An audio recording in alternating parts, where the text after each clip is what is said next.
back to Mount Panorama now. A 5-lap journey for the fabulous Austin Healey cars. Neil Dunn on pole, beside him Adam Bressington, Richard Carter and Rob Rowland on the second row of the grid. On row 3, Warren James and Hardy Kuhn. Then Peter Bryce and Brian Dermott, some beautifully turned out machines in this event. Glenn Taylor and Peter Kent occupy row 5 of the grid. 5 laps.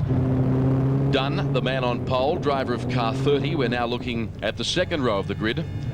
And now up front, Dunn dominant in the event staged here yesterday at Mount Panorama. An Austin Healey engine builder, heavily involved in this sport. Away they go. You'll find the man on the outside, Adam Bressington, got the superior start to our pole sitter. And Bressington had no luck yesterday. He overheated the engine and pulled out when he looked very competitive in the event. Today he may in fact make amends for that. Let's watch this swarming field of Austin Healeys as they negotiate Hill Corner the first time, and they get through there safely. I'm joined by Austin Healey enthusiast and car owner Chris Dimmick. Thanks very much. Great to be here. That was a terrific start. Some of the sprites got away very, very quickly. They're very nimble, but I think the visibility is going to be horrendous further back down the pack with 30-odd cars on the grid. Will be atrocious. Obviously, many of the cars are not blessed with a roof. No, that's right. Windscreen wipers non-existent. In many cases, visibility will be a real problem. Now the approach to Griffin's Bend at the top of Mountain Straight here at Mount Panorama. And Bressington, I've alluded to his bad luck yesterday when he was really dicing with Neil Dunn. He had to pull off the racetrack because of an overheating problem.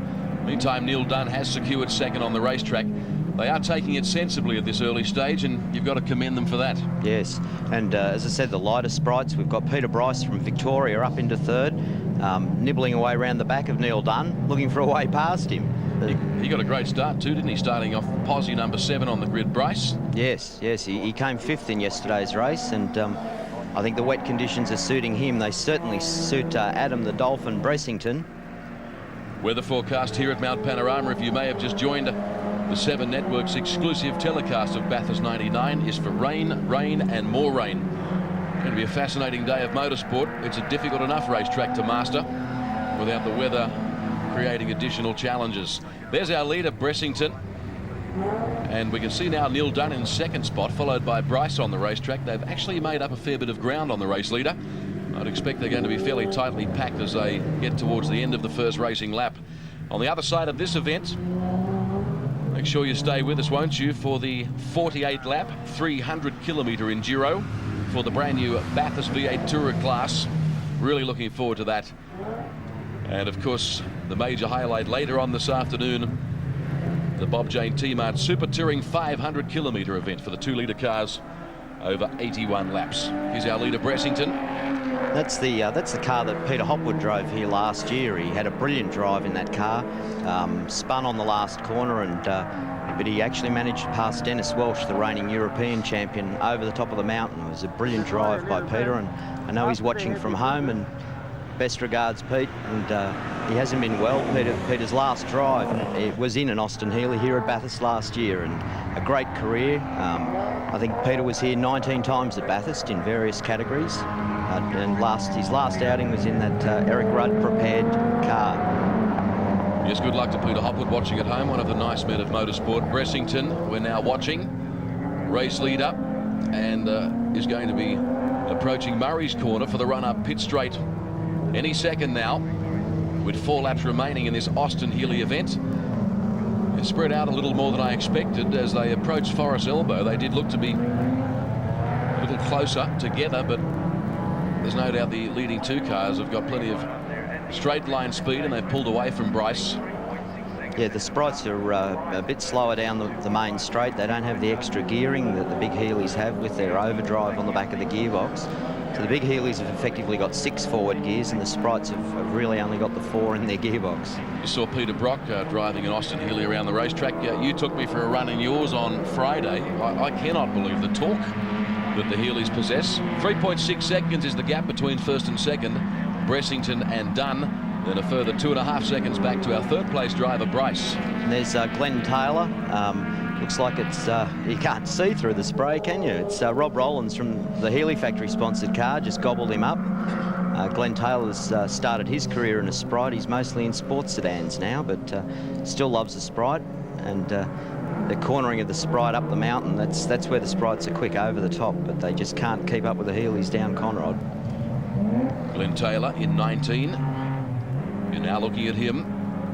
Started the event from position 9 on the grid, and he heads a fairly intense battle there.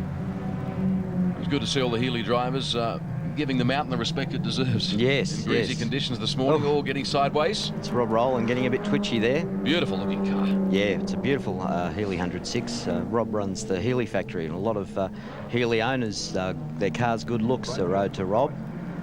What the average price tag of these cars be in 1999? They've had a lot of money spent on them in terms of restoration and TLC. It's the old story, you know. A lot of people spend a lot of money restoring cars, and you can spend on a big Healey, you can spend up to sort of $90,000 building an immaculate car.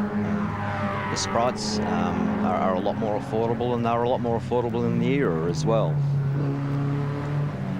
Across the top of the mountain, there's been a spin, which we're going to show you. Car number 50 is the machine involved. Graham Roylett, and managed to get himself out of harm's way, precariously positioned, and kept the engine alive and got himself back into business. One of the cars with windscreen wipers, they're flashing furiously.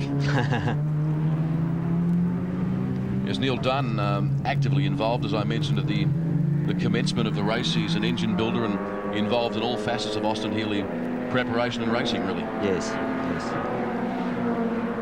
Currently second behind Adam Bressington. There is our race leader. 3.6 seconds the margin between he and his nearest rival, Dunn. As you can tell, the wet weather's really changed the results from yesterday. We've got Big Healey first and second, and then we've got the Sprites up into third and fourth. Peter Bryce leading Glenn Taylor at this stage. Then Rob Rowland from Victoria and Brian Dermott from Victoria. Last year when Brian Dermott ran his Healey here at Bathurst, he actually drove it to Mount Panorama, unloaded all his tools and equipment, unloaded his wife, and went motor racing and drove the car home again. I think it's been a long time since anyone's done that in a race at Bathurst. Bressington, our leader, has raced extensively in New Zealand, and has also had a karting background, Formula Ford sports car. He's been involved in everything. Now car 30, that's Neil Dunn on the right-hand side of the screen. He runs second on the racetrack. Behind him is Bryce. Peter Bryce is closing right up on him. I think he's trying to sit out of the spray, but I think Peter Bryce should be quicker over the top of the mountain. It's whether he can hold, if he gets past, whether he can hold the big Healey out down the straight. Well, we saw a lap prior. He certainly couldn't stay with Dunn down Conrod, so he'll be working very hard here, Bryce, to try and make up for lost time. Get right behind the rear bumper of the second place driver, Dunn. Bressington now leading by almost 5 seconds, but not a lot separating second and third, and Dunn is getting the wobbles at the moment. Peter Bryce is really pushing him along. Beautiful cars, real history on display at Mount Panorama. Terrific to have your company wherever you might be watching around Australia. The Bob Jane T-Mart's Bathurst 99. The V8 Fords and Holdens. Next on the program, the 300-kilometre event, the brand new Bathurst Tourer category. And they have created some interest here at the mountain this week. Second and third we continue to watch. And Dunn not driving with anywhere near the aggression that we saw from him yesterday in dry conditions when he blitzed the field. Yes, certainly. I think the lap record for an Austin Healey that Peter Hopwood set last year of 2 minutes 44.2743 is pretty well going to be intact today. I don't think anyone's getting anywhere near that. They're running closer to 3 minutes 20 today in the wet, but it's very sensible for these conditions. 4.88 seconds the gap between first and second. When they come down to the start-finish line next time round, that will complete 3 of 5 laps. Dunn using plenty of the racetrack out of Forest Elbow, one of the most famous corners in world motor racing, and now one of the most famous stretches of bitumen, Conrod Straight. I guess the Healeys along Conrod 230, 240 k's an hour. Yeah, that sort of vicinity. I think the quickest one last year when we were checking it on the radar, that's car 54. Yes, young Mr. Barlow, Dave's spun Colin Dodds' Sprite. That car has got a long history as well. That ran here in 68, that Bug-Eye Sprite. Well, at least none of them have found the concrete. That's right. Or the gravel traps at this stage. There's been a few spins, but it's amounted to nothing in terms of damage. No, they're all being very sensible, which is all you can be in these conditions. Dunn on the left-hand side of your screen. Runs second. We'll get a shot of our race leader now. Bressington. Oh, Dunn's gone. Some assistance there from Bryce. They both come to rest on the exit to Murray's corner. Peter Bryce is trying to get reversed to get away. That's let Taylor through. Glenn Taylor's come through. So Taylor up to second, Bryce into third. Goodness me, Dunn will be filthy. Yeah. Well, all the Sprites, I was up there this morning, all the Sprite guys were pulling credit cards and charging down to buy new tyres. So most... We'll take another look at the action on Murray's corner. Bressington is the leader. Look at Dunn and Bryce. And Bryce giving Dunn some assistance there. Like the ballet on ice. Yes. Yeah. You can see the mark in Neil's guard. I thought Dunn was reasonably composed there. I was waiting for the fist to start waving around furiously. There's Barlow. Poor old Dave Barlow stopped again. Having a nightmare morning at Mount Panorama. Yep. It's all right, Colin. He hasn't bent your car. He's been very lucky. Oh, he's getting out now. Well, the rules state very simply, if he's getting out, he's got to leave the car straight away. He's trying to get it away from harm's way. Problem is he's got himself in harm's way. Yeah. So we're now on about 3.5 laps of this 5-lap journey. Well, he's done well there in the end. Yes. To find a little escape road as well. And Bressington, our race leader, now enjoys a huge gap of 11.5 seconds. Yep. Over the second place driver, which is now Taylor, who capitalised on the situation involving Dunn and Bryce. Bressington across the top, looking good, isn't he? Yeah, he's looking very good. Meantime, car 50, we've already shown you a spin. Guess what? He's had another one. Graham Roylett, handful of opposite lock. Oh, round he goes again. And again, no major damage incurred. They have been a little lucky. They're lucky, yep. Bressington. Yep, Bressington with, that's the SU Midell sponsored car, prepared by Eric Rudd, who's one of the specialist Healey builders as well. The car that Hopwood drove last year very, very well. Anyone who remembers that footage with when Hopwood passed Dennis Welsh over the top of Skyline. I spoke to Dennis Welsh after that, and he just said he couldn't believe it, that he was going to get past there. Let's just have a listen to the Healey in full flight.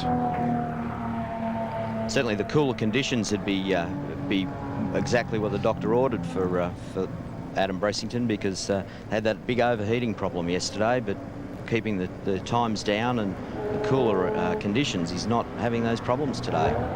Well, they're not showing themselves and taking him out like yesterday. Back through the gears, out of the chase. There's Glenn Taylor driving Avis Fowler's car. Avis Fowler's also racing here today. One of our lady Austin Healey drivers. She's sitting back in 20th position, and that's her second Sprite. She's a real Sprite enthusiast. The MG Midget Sprite. Healey of our second place driver Taylor, and that's a nice shot of him. And 55, Bryce. That's Bryce. Bryce is off. It was all coming together so nicely for him, and he's been very much in the wars the last couple of minutes, and again able to keep the engine running and rejoin the race, but that's going to cost him a couple of spots.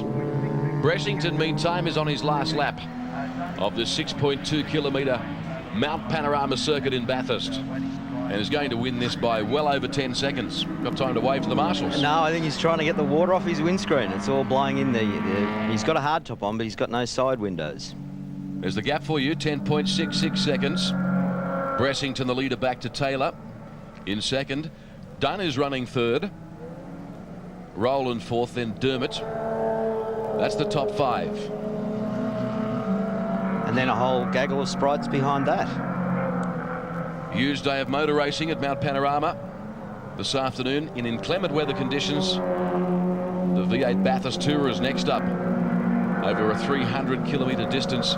You'll also see on today's program, perhaps for the first time, the Mitsubishi Mirage Series cars, Australia's latest one-make formula.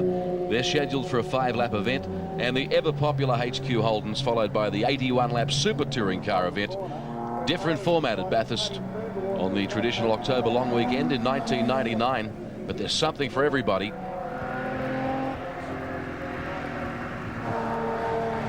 And a couple of sons of guns, second-generation stars of the future. James Brock, Peter's son, and Gavin Harvey, son of 1983 winner John. You'll see them in action this afternoon as we focus our attention on Bressington, who has about half a lap of Mount Panorama to negotiate before he sees the checkered flag. And I hope I don't put the mocker on him. You can see how fogged up that car is. The marks on the windscreen where he's been trying to wipe it off so that he can still see. It must be hell further down. Problem for car 33. It's Mike Brosso. So he's getting out. No major damage done though. No, he's not checking the car, so he must know he doesn't need anything. Out is Forrest Elbow for the final time, and our race leader, Adam Bressington. Second fast qualifier, lap time of 2:49.77, which was almost 4 seconds slower than Neil Dunn.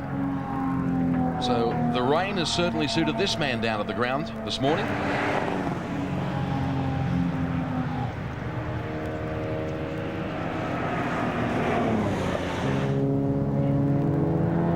Through Caltex. Huge lead, well in excess of 10 seconds. Bressington, not far to go now. Adam loves the rain, and it's, as you say, everything's just come well together for them today. And there's Glenn Taylor in the Sprite. In second place, Dunn is back in third. Here's Bressington though. It's been a perfect performance, got a great start when he saw the green lights, and has been in no danger of defeat from there. Keeps it nice and steady. Off Murray's Corner the final time, and Adam Bressington wins the Austin Healey event here at Mount Panorama. Here's the second place driver coming through now, Taylor. In car 19, Glenn Taylor, a New South Welshman, as is Adam Bressington. So it's been a New South Wales. Yeah, it's New South Wales 1-2. 1-2, and if Dunn stays where he is, he'll come in third. So it's first 3 places to New South Wales. And there he is, your race winner in the Austin Healey support race this morning. A lot more still ahead at Mount Panorama on the 7 Network. Stay with us as we take a break.